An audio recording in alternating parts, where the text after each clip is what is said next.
ഒരു രാഷ്ട്രീയ പോരാട്ടം തന്നെയാണ് ഏത് പാർലമെൻ്ററി സിസ്റ്റത്തെ അടിസ്ഥാനപ്പെടുത്തിയുള്ള തിരഞ്ഞെടുപ്പായാലും ഇടതുപക്ഷ ജനാധിപത്യ മുന്നണി CPIയും കാണുന്നത് അങ്ങനെയാണ്. ഈ രാഷ്ട്രീയ പോരാട്ടത്തിൽ ഇടതുപക്ഷ ജനാധിപത്യ മുന്നണിയുടെ സ്ഥാനാർത്ഥിയായി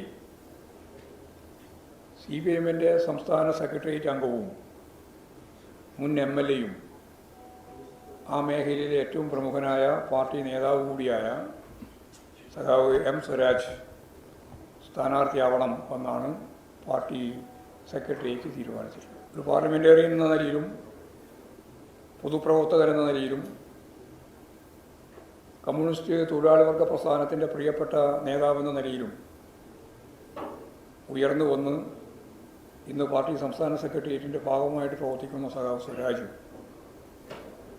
ഈ രാഷ്ട്രീയ പോരാട്ടത്തിൻ്റെ മുമ്പിൽ നിർത്തി പോരാട്ടം നയിക്കണം എന്ന് തന്നെയാണ് പാർട്ടി ഉദ്ദേശിക്കുന്നത്.